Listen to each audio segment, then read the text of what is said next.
नमस्कार, speed of imbibe YouTube channel में आप सभी का बहुत बहुत स्वागत है। यदि आप चैनल पर नए हैं तो चैनल को सब्सक्राइब कर लीजिए, क्योंकि यह चैनल हर रोज़ आपके लिए लेकर हाजिर होता है महत्वपूर्ण किताबों की ऑडियो बुक्स। आप सुन रहे हैं हरिशंकर परसाई का लिखा हुआ महत्वपूर्ण व्यंग निठल्ले की डायरी, जिसका आज का शीर्षक है भेड़े और भेड़िए। तो चलिए शुरू करते हैं। एक बार एक वन के पशुओं को ऐसा लगा कि वे सभ्यता के उच्च स्तर पर पहुंच गए हैं, जहां उन्हें एक अच्छी शासन व्यवस्था बनानी चाहिए। और एक मत से यह तय हो गया कि वन प्रदेश में प्रजातंत्र की स्थापना हो। शीघ्र ही एक समिति बैठी, शीघ्र ही एक विधान बन गया, शीघ्र ही एक पंचायत के निर्माण की घोषणा हो गई, जिसमें वन के तमाम पशुओं के द्वारा निर्वाचित प्रतिनिधि हों और जो वन प्रदेश के लिए कानून बनाएं और शासन करें। पशु समाज में इस क्रांतिकारी परिवर्तन से हर्ष की लहर दौड़ गई कि सुख, समृद्धि और सुरक्षा का स्वर्ण युग अब आ गया है। और वह आया। जिस वन प्रदेश में हमारी कहानी ने चरण धरे, उनमें भेड़ें बहुत थी, निहायत नेक, ईमानदार, कोमल, विनयी, दयालु, निर्दोष पशु, जो घास तब तो फूंक फूंक कर खाता था। भेड़ों ने सोचा कि अब हमारा भय दूर हो जाएगा। हम अपने प्रतिनिधियों से कानून बनवाएंगे कि कोई जीवधारी किसी को न सताए, न मारे, सब जिएं और जीने दें। शांति, स्नेह, बंधुत्व और सहयोग पर समाज आधारित हो। और उधर भेड़ियों ने सोचा कि अब हमारा संकट काल आया। भेड़ों की संख्या इतनी अधिक है कि पंचायत में उनका ही बहुमत होगा, और अगर उन्होंने कानून बना दिया कि कोई पशु किसी को ना मारे, तो हम खाएंगे क्या? क्या हमें घास चबाना सीखना पड़ेगा? ज्यों-ज्यों चुनाव समीप आता, भेड़ों का उल्लास बढ़ता जाता। एक दिन बूढ़े सियार ने भेड़िए से कहा, मालिक, आजकल आप बड़े उदास रहते हो। हर भेड़िए के आसपास दो चार सियार ही रहते हैं। जब भेड़िए अपना शिकार खा लेता है, तब ये सियार हड्डियों में लगे मांस को कुतर कुतर कर खाते हैं और हड्डियां चूसते रहते हैं। ये भेड़िए के आसपास दुम हिलाते चलते हैं, उनकी सेवा करते हैं और मौके बेमौके हुआ हुआ चिल्लाकर उनकी जय बोलते हैं। तो बूढ़े सियार ने बड़ी गंभीरता से पूछा, महाराज, आपके मुख चंद्र पर चिंता की मेघ क्यों छाए हुए हैं? वह सियार कुछ कविता भी करना जानता होगा, या शायद दूसरे की उक्ति को अपनी बनाकर कहता हो। खैर, भेड़िए ने कहा, तुम्हें क्या मालूम नहीं कि वन प्रदेश में नई सरकार बनने वाली है? हमारा राज तो अब चला। सियार ने दांत निपोड़ कर कहा, हम क्या जाने महाराज, हमारे तो आप ही माई बाप हो। हम तो कोई और सरकार नहीं जानते। आपका दिया खाते हैं, आपके गुण गाते हैं। भेड़िए ने कहा, मगर अब समय आ रहा है कि सूखी हड्डियां भी चबाने को नहीं मिलेगी। सियार सब जानता था, मगर जानकर भी ना जानने का नाट्य करना ना आता तो सियार शेर ना होता। आखिर भेड़िए ने वन प्रदेश की पंचायत के चुनाव की बात बूढ़े सियार को समझाई और बड़े गिरे मन से कहा, चुनाव अब पास आता जा रहा है। अब यहाँ से भागने के सिवा कोई चारा नहीं है, पर जाएं तो भी कहाँ? सियार ने कहा, मालिक, सर्कस में भी भर्ती हो जाइए। भेड़िए ने कहा, अरे, वहाँ भी शेर और रीछ को तो लेते हैं, पर हम इतने बदनाम हैं कि हमें वहाँ भी कोई नहीं पूछेगा। तो सियार ने खूब सोच कर कहा, अजायब घर में चले जाइए। भेड़िए ने कहा, अरे, वहाँ भी जगह नहीं है, सुना है वहाँ तो आदमी रखे जाने लगे हैं। बूढ़ा सियार अब ध्यान मग्न हो गया। उसने एक आंख बंद की, नीचे के होंठ को ऊपर के दांत से दबाया और एक टक आकाश की तरफ देखने लगा, जैसे विश्वात्मा ने कनेक्शन जोड़ रखा हो। फिर बोला, बस अब समझ में आ गया मालिक, अगर पंचायत में आपकी भेड़िया जाति का बहुमत हो जाए तो? चिढ़कर भेड़िए ने बोला, कहाँ तो आसमानी बात करता है। अरे, हमारी जाति कुल 10% है और भेड़े तथा अन्य छोटे पशु 90%। भला भी हमें काहे को चुनेंगे? अरे, कहीं जिंदगी अपने को मौत के हाथ सौंपती है? मगर हाँ, ऐसा हो सकता है तो क्या बात थी। बूढ़ा सियार बोला, आप खिन्न मत होइए सरकार, एक दिन का समय दीजिए, कल तक कोई योजना बन ही जाएगी। मगर एक बात है, आपको मेरे कहे अनुसार कार्य करना पड़ेगा। मुसीबत में फंसे भेड़िए ने आखिर सियार को अपना गुरु माना और आज्ञा पालन की शपथ ली। दूसरे दिन बूढ़ा सियार अपने साथ 3 सियारों को लेकर आया। उनमें से उनके एक को पीले रंग में रंग दिया, दूसरे को नीले में और तीसरे को हरे में। भेड़िए ने देखा और पूछा, अरे ये कौन है?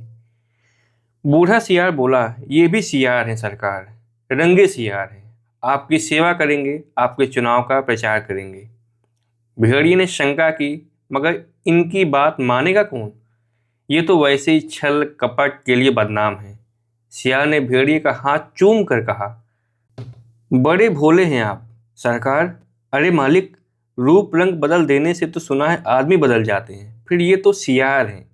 और तब बूढ़े सियार ने भेड़िए का भी रूप बदला, मस्तक पर तिलक लगाया, गले में कंठी पहनाई, मुंह में घास के तिनके खोस लिए, बोला, अब आप पूरे संत हो गए। अब भेड़ियों की सभा में चलेंगे, मगर 3 बातों का ख्याल रखना होगा। अपनी हिंसक आंखों को ऊपर मत उठाना, हमेशा जमीन की ओर देखना और कुछ बोलना मत, नहीं तो सब पोल खुल जाएगी और वहां बहुत सी भेड़ें आएंगी, सुंदर सुंदर, मुलायम मुलायम, तो कहीं किसी को तोड़ मत खाना। भेड़िए ने पूछा, लेकिन ये रंगे सियार क्या करेंगे? ये किस काम आएंगे हमारे? बूढ़ा सियार बोला, ये बड़े काम के हैं, आपका सारा प्रचार तो यही करेंगे। इन्हीं के बल पर आप चुनाव लड़ेंगे और जीतेंगे। यह पीला वाला बड़ा विद्वान है, विचारक है, कवि भी है, लेखक भी है। यह नीला सियार नेता और पत्रकार है, और यह हमारा धर्म गुरु है। बस अब चलिए। जरा ठहरो, भेड़िए ने बूढ़े सियार को रोका। कवि, लेखक, नेता, विचारक, ये तो सुना है, बड़े अच्छे लोग होते हैं, और ये तीनों? बात काटकर सियार बोला, ये तीनों सच्चे नहीं हैं, रंगे हुए हैं महाराज। अब चलिए, देर मत करिए। और वे चले। आगे बूढ़ा सियार था और पीछे रंगे सियारों के बीच भेड़िया चल रहा था। मस्तक पर तिलक, गले में कंठी, मुख में घास के तिनके, धीरे धीरे चल रहा था, अत्यंत गंभीरता पूर्वक, सिर झुकाए, विनय की मूर्ति। उधर एक स्थान पर सहस्त्रों भेड़िए इकट्ठे हो गई थी, उस संत के दर्शन के लिए जिसकी चर्चा बूढ़े सियार ने फैला रखी थी। चारों सियार भेड़िए की जय बोलते हुए भेड़ों के झुंड के पास आए। बूढ़े सियार ने एक बार जोर से संत भेड़ियों की जय बोली। भेड़ों में पहले से ही यहाँ वहाँ बैठे सियारों ने भी जय ध्वनि दी। भेड़ों ने देखा तो बोली, अरे भागो, यह तो भेड़िया है। तुरंत बूढ़े सियार ने उन्हें रोककर कहा, भाइयों और बहनों, अब भय मत करो, भेड़िया राजा संत हो गए हैं। उन्होंने हिंसा बिल्कुल छोड़ दी है, उनका हृदय परिवर्तन हो गया है। वे आज 7 दिनों से घास खा रहे हैं, रात दिन भगवान के भजन और परोपकार में लगे रहते हैं। उन्होंने अपना जीवन जीव मात्र की सेवा के लिए अर्पित कर दिया है। अब वे किसी का दिल नहीं दुखाते, किसी का रोम तक नहीं छूते। भेड़ों में उन्हें विशेष प्रेम है। इस जात ने जो कष्ट सहे हैं, उनकी याद करके अभी भी भेड़िया संत की आंखों में आंसू आ जाते हैं। उनकी अपनी भेड़िया जात ने जो अत्याचार आप पर किए हैं, उनके कारण भेड़ियों के संत का माथा लज्जा से झुका हुआ है, झुका हुआ है। परंतु अब वे शेष जीवन आपकी सेवा में लगाकर तमाम पापों का प्रायश्चित करेंगे। आज सवेरे की बात है, एक मासूम भेड़ के बच्चे के पांव में कांटा लग गया था, तो भेड़ियों के संत ने उन्हें दांत से निकाला, दांतों से। पर जब वह बेचारा कष्ट से चल बसा, तो भेड़िया संत ने सम्मानपूर्वक उसकी अंत्येष्टि की। उनके घर के पास जो हड्डियों का ढेर लगा है, उनके दान की घोषणा उन्होंने आज ही सवेरे की है। अब तो वे सर्वस्व त्याग चुके हैं। अब आप उनसे भय मत करो, उन्हें अपना भाई समझो। बोलो सब मिलकर, संत भेड़िया जी की जय। भेड़िया जी अभी तक उसी तरह गर्दन डाले विनय की मूर्ति बने बैठे थे। बीच में कभी कभी सामने की ओर इकट्ठी भीड़ को देख लेते और टपकती हुई लार को गटक जाते। बूढ़ा सियार फिर बोला, भाइयों और बहनों, मैं भेड़िया संत से अपने मुखारबिंदु से आपको प्रेम और दया का संदेश देने की प्रार्थना करता हूँ, पर प्रेमवश उनका हृदय भर आता है। वे गदगद हो गए और भावातिरेक से उनके कंठ अवरुद्ध हो गया है, वे बोल नहीं सकते। अब आप इन 3 रंगीन प्राणियों को देखिए, आप इन्हें न पहचान पाए होंगे। पहचानेंगे भी तो कैसे? ये इस लोक के जीव तो हैं नहीं, ये तो स्वर्ग के देवता हैं, जो हमें सदुपदेश देने के लिए पृथ्वी पर उतरते हैं। ये पीले विचारक हैं, कवि हैं, लेखक हैं। नीले नेता हैं और स्वर्ग के पत्रकार हैं और हरे वाले धर्मगुरु। अब कविराज आपको स्वर्ग के संगीत सुनाएंगे। हाँ कवि जी। पीले सियार को हुआ हुआ के सिवा कुछ और तो आता नहीं था। हुआ हुआ चिल्ला दिया। शेष सियार भी हुआ हुआ बोल पड़े। बूढ़े सियार ने आंख के इशारे से शेष सियारों को मना किया और चतुराई से बात को यूं कहकर संभाला, भाई कवि जी तो कोरस के गीत गाते हैं, पर कुछ समझे आप लोग? कैसे समझ सकते हैं? अरे कवि की बात सबके समझ में आ जाए तो कवि काहे का। उनकी कविता में तो शाश्वत के स्वर फूट रहे हैं। वे कह रहे हैं जैसे स्वर्ग में परमात्मा वैसे ही पृथ्वी पर भेड़िया है। हे भेड़िया जी, हे महान, आप सर्वत्र व्याप्त हैं, सर्वशक्तिमान हैं। प्रातःकाल संध्या आपके मस्तक पर तिलक करती है, सांझ को उषा आपका मुख चूमती है, पवन आपकी अग्नि पर पंखा करती है और रात को आपकी ही ज्योति लक्ष्य लक्ष्य खंड होकर आकाश में तारे बनकर चमकती है। हे विराट, आपके चरणों में इस क्षुद्र का प्रणाम है। फिर नीले रंग के सियार ने कहा, निर्बलों की रक्षा बलवान ही कर सकते हैं। भेड़े कोमल हैं, निर्बल हैं, अपनी रक्षा नहीं कर सकती।